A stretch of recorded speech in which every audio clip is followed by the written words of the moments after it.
मित्रांनो, अमेरिकेने इराणमध्ये 50,000 सैन्य इराणच्या भूमीवर युद्धासाठी उतरवलं आणि इस्रायलने एकही सैन्य आतापर्यंत इराणच्या भूमीवर उतरवलं नाही युद्धासाठी. आणि मेन वाद हा इराण आणि इस्रायलचाच आहे. इराण आणि इस्रायलचे जुने वाद आहेत. पण अमेरिका कुठेतरी मध्ये पडला आणि अमेरिकेने स्वतःच्याच पायावर दोंडा मारून घेतला. ते कसं आपण थोडक्यात जाणून घेऊया. अमेरिका इराण आणि इस्रायलचं युद्ध होतं.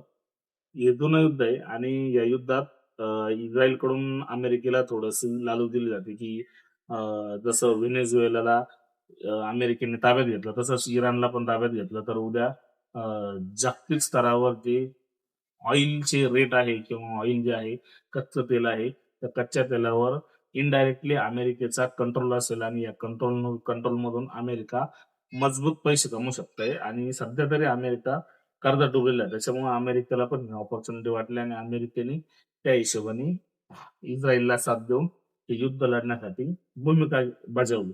सगळ्यात पहिले अमेरिकेनेच इराणवरती हमला केला.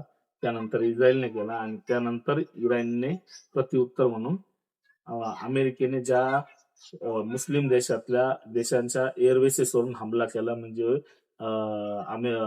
दुबई, सौदी अरेबिया, कतार यासारख्या अनेक देशांवरून जिथून ज्या ज्या देशाचे एअरबेस वापरून अमेरिकेने इराणवर हमला केला त्या सर्व देशांच्या एअरबेसेसवर आणि त्या देशांवर इराणने हमला केला. तिथं अनेक नुकसान. आता हे जे देश आहे हे देश अमेरिकेला मनाई का करू शकत नव्हते, कारण त्यांनी अमेरिकेने त्यांना सिक्युरिटी दिलेली होती. अमेरिकेने त्यांच्या ऑइलला किंवा तिथली जी सिस्टम आहे त्या सिस्टमला पूर्ण सिक्युरिटी दिलेली आहे आणि त्या सिक्युरिटीमुळे या लोकांनी त्या धाकात अमेरिकेला काय म्हणता येईल त्याला एअर बेसेस वापरायला दिले. पण एअर बेसेस वापरल्यानंतर या देशांचं नुकसान झालं, कारण इराणने त्या देशावर आणि त्या देशातल्या एअर बेसेसवर हमला केला. त्याच्यानंतर त्याच्यानंतर आता झालं काय, अमेरिकेचं नुकसान कसं झालं ते सांगतो. अमेरिकेला हे लोक सिक्युरिटी पुरवायचे पैसे देत होते, पण आता या लोकांना अमेरिकेवर विश्वास राहिला नाही. त्याच्यामुळे ह्या लोकांनी अमेरिकेला आता अमेरिकेला पुढच्या काळात अमेरिकेला ही सिक्युरिटी भेटणार नाही. त्याच्यानंतर विषय आज झाला का अमेरिकेने जेवढं मोठे आणि जेवढे अरबो-खरबोचे जे मिसाईल्स होते ते सर्व मिसाईल इराणवर टाकले. इराणचं मजबूत नुकसान केलं, काही विषय नाही. पण मग अमेरिकेचं पण नुकसान झालं, कारण त्याच्या बदल्यात इराणने फक्त छोटे-छोटे ड्रोन हमले केले. त्याच्यात अमेरिकेने मजबूत असा डिफेन्स सिस्टम वापरला आणि अ, मजबूत असं नुकसान केलं. आता अमेरिका ही दुबळी अर्थव्यवस्था आहे. त्या अर्थव्यवस्थेत परत आता ह्या युद्धाची जी भर पडली आहे, या युद्धामुळे जे अमेरिकेवर कर्ज झालंय ते मजबूत झालंय आणि अमेरिका त्याच्यामुळं मजबूत डबघाईला आलाय. आता इराणचा काय विषय झाला, इराणचं नुकसान झालं, पण इराणकडे हॉर्मुझच्या खाडीमार्फत एकदम मजबूत असा पैसा येतोय. दिवसाला $2 लाख आसपास पैसे आता सध्या इराण ह्या युद्धातून कमवतंय. म्हणजे जेवढं नुकसान इराणचं झालं तेवढं फास्ट रिकव्हरी इराणची होती, पण मग अमेरिकेची होत नाही.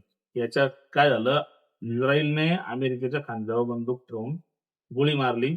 जर लागली तर आपली, नाही लागली तर त्यांची. आता इस्रायलला माहित होतं की अमेरिकेने जरी इराणवर हल्ला केला, इराणला ताब्यात घेतलं, इराणमध्ये 4,000 पहिलं सरकार बसवलं, तरी त्या सरकारच्या मार्फत इस्रायलच सगळं बघणार होता. कारण इस्रायल हा इराणचा जवळचा देश आहे आणि इस्रायलचा त्याच्यावरती कंट्रोल राहिला असता. आता इस्रायलने ही खांद्यावर बंदूक ठेवून गोळी कशी मारली आणि अमेरिका इस्रायलच्या एवढं पुढं का करतोय? अमेरिका प्रत्येक गोष्ट इस्रायलचे का ऐकतंय? इस्रायलने एकही सैन्य उतरवलं नाही युद्धात, पण अमेरिकेने 50,000 सैन्य का उतरवलं? तर त्याचं कारण असं आहे की अमेरिकेत जे बिझनेसमन आहेत मोठे मोठे, जी इन्व्हेस्टमेंट आहे ती सगळी यहुदी लोकांची आहे आणि यहुदी लोक सर्व इस्रायलचे. त्या इस्रायलच्या यहुदी लोकांची अमेरिकेत सर्वात मोठी इन्व्हेस्टमेंट आहे. जर उद्या ह्या यहुदी लोकांनी अमेरिकेतली इन्व्हेस्टमेंट काढून घेतली तर अमेरिकेची ऑलरेडी ही बुडालेली अर्थव्यवस्था पूर्ण डबघाईली म्हणजे. त्याच्यामुळं अमेरिका हे इस्रायलच्या पुढे जात नाहीये. एप्स्टीन फाईल वगैरे या गोष्टी तुम्ही ऐकल्या असेल, या गोष्टी किरकोळ आहे, पण खरा मॅटर हाय. त्याच्यामुळं अमेरिका यांच्या पुढे जात नाहीये. आणि अमेरिकेची इच्छा आहे की हे युद्ध थांबावं. पण मग हे इच्छा असताना सुद्धा हे अमेरिका हे युद्ध स्वतःहून थांबवू शकत नाही जोपर्यंत इस्रायल म्हणत नाही तोपर्यंत. त्याच्यामुळं या युद्धात इस्रायलचं काही नुकसान होणार नाही. या युद्धात इराणचं जेवढं नुकसान होईल तेवढं नुकसान भरून निघेल. पण अमेरिका आणि अमेरिकेने ज्या ज्या देशांचे एअरबेसेस वापरले त्या त्या सर्व देशांचा आर्थिकदृष्ट्या बऱ्यापैकी नुकसान होणार आणि झालेलं आहे. येणारा काळ ठरवेल आता की अजून किती नुकसान होऊ शकतंय आणि अजून काय काय होऊ शकतं. आणि भविष्यात जर अमेरिकेने इराणला ताब्यात घेतलं, पण इराण ताब्यात घेतलं तरी त्याच्यावरती हुकूमत ही इस्रायलचीच असणार आहे. कारण अमेरिकेतील इन्व्हेस्टर्स हे ठरवताय की युद्ध करायचं, युद्ध थांबवायचं का युद्धच काय करायचं. त्याच्यामुळं अमेरिका अमेरिका कितीही काही केलं तरी अमेरिका आता जे म्हणतो ना आपण महासत्ता होतं, ते आता तसं काही राहिलं नाही. आणि येणाऱ्या काळात इस्रायल हा मजबूत देश असू शकतोय, महासत्ता होऊ शकतोय, पण जर इराण ताब्यात घेतलं तर.